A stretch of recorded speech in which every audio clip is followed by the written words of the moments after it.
My name is Makaya. I'm from the Democratic Republic of Congo. It used to be known as Zaire. Before Zaire, it was called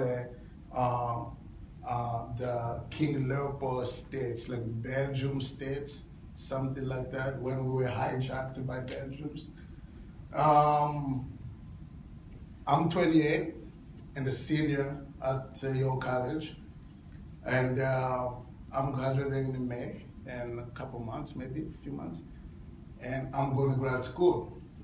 I just got admitted at Georgetown and American University, but I had to pick which one I would like to go. Most people are saying, go to Georgetown, it's a great school, but I want to go to American University. So I had to make sure I made the right choice. I want to thank you all for coming today. You guys are the great leaders. The world will have been waiting for people like you. See, there's a lot of things happening in the world today. For me, I won't be here if it wasn't Professor Scott. He told me that, Makaya, you have something the world needs to hear. So he motivated me to speak up. I've been living in the United States for 14 years. I never told anyone my story. But Scott proved me out in class here. So please give Professor Scott a round of applause.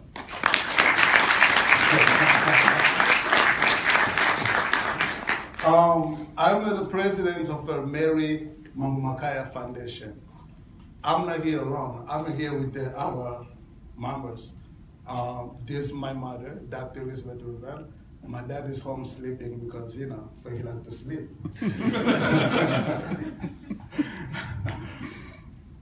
I have 4 brothers. As the oldest kid in the house, I used to be, kind of blessed to be the oldest. Like, I tell my brothers what to do all the time. And I always want to help my brothers. One day, my youngest brother came and then said, I need help. I was like, what did you help for? I thought, there's a snake in the bushes. I was like, a snake? You know what? I'll be right back. So I went home, I called Mom. I said, Mom, it's not my brothers anymore. It became my mom's son. I said, Mom, your son found a snake somewhere. Mom gets mad, like, no, it's not your son. I told my son is your brothers. So anyway, I grew up okay in Congo. My father and my mom had a professional jobs. My mom worked in the government. My dad was doing some secret stuff in the government. We don't know exactly what Dad was doing. Under the president's Mobutu, Sister Seko, Kukuwendo, Wazabang. Can anybody say Mobutu, Sister Seko, Kukuwendo, Wazabang? No? That was his name. So Dad used to work for him. And in 1996, after 2 years after the genocide in Rwanda, 1994, I know most of you know what happened in Rwanda. A lot of people fled Rwanda, came to Congo. So another word for the genocide came to Congo. In 1997, Mobutu was deposed by a gentleman named Laurent Désiré Kabila. So after Mobutu was deposed, the country went hell. You see, since then, 12% of the children are being born in the Congo will never see the 5th birthday. 48 women are being raped in the Congo every hour. So you probably want to be here for 3 hours. So 48 times 3 today, that's what women are raped in the Congo. As we speak, 15% of children are in the Congo, but they're orphanage. for the orphans. That's like a population of Columbus, Ohio. 800,000 children in Congo orphans. 10 million people have died in the Congo, and they're still dying. You say, I'll be misleading you if I say, but they all died in the bullet. No, but they're dying with the diseases. This was related. Malaria, pneumonia, HIV, Ebola, malnutrition, kwashiorkor. See? But for you sitting here, don't even think that Congolese problems is their problems. No, it affects you and I in many ways. For example, how many of you have a cell phone? Raise it, let me see it. Do I have it here? Oh, most people have a cell phone here. Wow. There's thank you.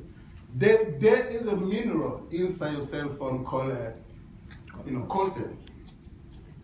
Congo produces a lot of coltan that we've been used for laptops and the cell phones. People are dying because of that minerals. It's a mineral conflict, because if you get control of this area in the East Congo, you control where the our wealth is, where the mineral is, but that means you control the economy, you control the whole country. So I have a cell phone, I have an iPhone 6 Plus. I'm part of the problem too, but what can I do? Can't skip. I need it, but to be social here. See? So Congo problem is affecting all of us. It affected me personally because my father was killed. My 8-year-old brother was killed. I lost my country. I'm known as the enemy of a state in Congo. I can't go back. I cannot go back in Congo. I lost my home. I lost my religion. I lost everything at the age of 16. I came to the United States. Things wasn't easy for me. I was detained. 1 year in detention. You see, I was born free. I was born part of a middle class in Congo. In detention, the condition to how we were living there, I didn't like that. The notion somehow you have to ask permission before you get water. Every day for the searching my rooms, mess it up, and then I have to fix it up. I was like, I never done this in my house. I never done it, laundry. I became a little bit kind of rebellious. Without English, without understanding the culture of the society I was living in, I started talking with the Amnesty International. The shelter was in Burgess County in Pennsylvania. With the help with the Amnesty International, President Bush heard their problems. He changed that system by using executive order. So that place was closed. For those of us who did have a family in the United States, I went to foster home system in Philadelphia. I'll be the one to say to you, I disagree with the idea of foster care in America. You better off live in an orphanage than live in a foster home. Because the love is not there, it's all about money, based on my experience. Somehow, I turned 18 years old because, hey, it's a human right, I have to grow. And the US government say, okay, now you're an adult, we cannot support you anymore. I was like, okay, you've been supporting me, but I haven't seen the money. You said when you bought me a bed, I was sleeping on the couch in the first home system. They asked me to leave. I didn't know where I was going. My social worker found a group home here in York, Pennsylvania. It's called the Friendship House. Then it was being run by an organization called the Golden Vision. They took me in. That's where I met my mother, Dr. Elizabeth Revell. Before that, in 2005, I got a phone call from my brother in Congo who was living in a hiding. But they were living in a hiding because if they got found, it's going to be another problem. He called me 3 o'clock in the morning and said that my mom died. My mom died at age of 36. She had me when she was 18 years old. She died in 2005. That was last straw for me. I said, you know what? I must die too. I started planning my own suicide. I went into a deep depression until people who were living in the members of the Golden Vision told me that I need professional help. That's why they found Dr. Elizabeth, a psychologist, helping me. And we developed our relationship, and she adopted me. I'm legally adopted by Dr. Elizabeth and Dr. Alvin Revell. That's just for the side of my story. I went on becoming a valedictorian in my high school. I'm in college. All that took time. But my life has been examined because I'm a student of Socrates. Socrates is one of my favorite philosophers. He said, an examining life is not worth living. If you're not here able to take a chance, you don't belong here. See? What we do, and for what brought you here is a service. Like I said, the world are waiting for people like you. St. Augustine said that helping yourself, doing everything for yourself, defending yourself is an act of everybody knows? Is an act of a selfish.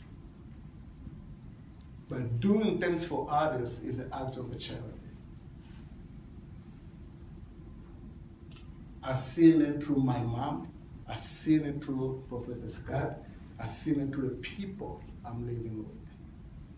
We are interconnected. See, we need one another. You have distinguished teachers who are helping you but to get in that level. You cannot do it by yourself. The notion of individualism is a myth. In my village, you cannot survive by yourself. You will die. You can do it by yourself. See? So that's what brought you here, and I'm just proud of all of you, because when you made it through here, keep in mind, the UN mission is to promote the peace and the security in the world, and believing in justice, because justice is how love looks like in the public. There you find the Republican and the Democrat bleeding for each other. I'm glad to be here, and I want to open up for any questions you may have.